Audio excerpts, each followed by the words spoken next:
The question of our lives is a really big one, as we might imagine. There are lots of different ways to phrase it. What is a good life? What's the shape of flourishing life? But no matter how you phrase it, as one big question, it's too much to tackle all at once. And so I think inevitably we have to sort of break down the question.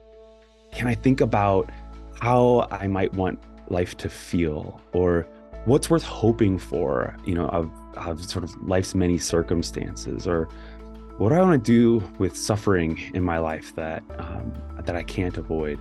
Those are still really big questions, but at least if we break them down that way, we can maybe start to make some headway. Many of us end up tackling these questions in moments of quarter or midlife crisis. Sometimes it's a moment when maybe we have at least part of what we want out of life, and then suddenly we're less satisfied than we thought we would be. We finally got through some door that we were trying to get through, and then we get to the other side and we think, oh, is that all it was? Many of the young people that we teach in colleges, including my own students, are struggling with this big question of what is the sort of the purpose of my life. I think in part some of that comes from the fact that many of them have been sort of trained to think about how to get from point A to point B. We teach them in middle school and high school, and for what it's worth, I think a lot of what we teach in colleges is just trying to help them, supply them with means to get wherever they want to go. We tell young people, you can be or do anything you set your mind to. I think it's around college age, 18 to 25 is often the window when we start to ask, not just how do I get from A to B, but should I be going from A to B, or from A to C, or from A to D, or from A to 47? We have to make decisions about what kind of community we're going to invest in, where we're going to live, how we're going to spend our professional lives. And those aren't generally questions about means, figuring out the best way. Instead, they're about figuring out just where do you want to go to begin with. And it's a really different kind of question. And I think a lot of us probably have to be honest. That's the kind of question that many of us probably work pretty hard to avoid because it's so open-ended that it can be overwhelming. Big transitions can also, I think, bring us to this question.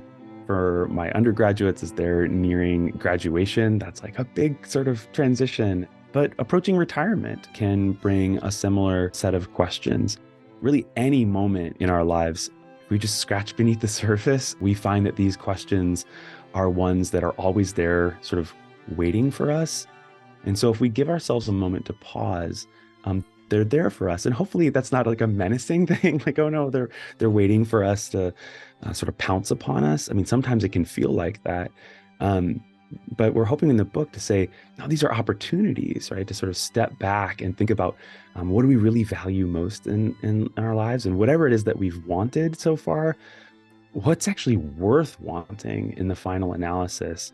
And so the sooner or the more often we can pause and consider these questions, our lives will be richer for it. We're always in the process of continuing to discern and refine our own sense of what even counts as a good life. Sometimes just in that moment when we think we have achieved the good life we've been chasing after, often it's precisely in that moment that we realize, oh shoot, that wasn't it. I just climbed this mountain, or I just climbed to the top of this ladder, but maybe the ladder was leaning against the wrong wall. Those are sometimes those moments of crises, but they're also sort of moments in which we can learn sometimes things that we could not have learned otherwise. The philosopher Charles Taylor talks about this. He uses a metaphor of holding on to a hammer or some sort of tool. He says sometimes you get a sense you don't have a firm grip on the tool, and you adjust your grip. And after you've adjusted your grip, you know what it feels to have a firmer grip. You could hardly sort of work it out in advance exactly how that would go. You're not doing some sort of physics free body diagram of how you're holding the hammer and how you could get a firmer grip. You're not reasoning your way to it. You just, I don't know, you have a sense and you adjust your grip. And after the fact, then you can sort of maybe look back and maybe start to give some reasons. My hunch is we probably never get to a place where we sort of sigh and say to ourselves, I have done it. I am done. I have found the good life. Maybe there are little glimpses along the way, and we should celebrate and enjoy those moments. But we'll probably never fully arrive.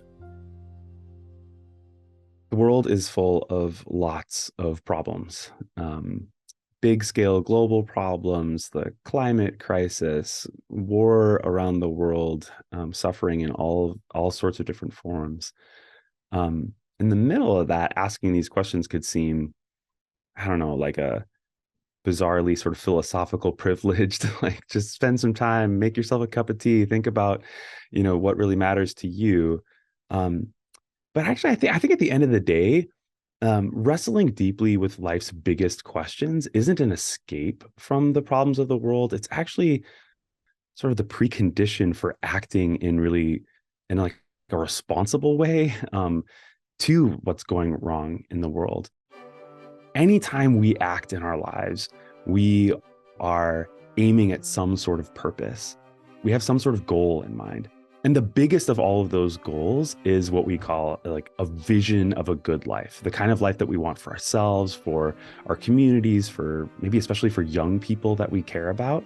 And so actually thinking about what that is, what that biggest goal is that we're aiming at, I think can actually spur us on to all sorts of really important, sort of courageous action in light of our world's big challenges.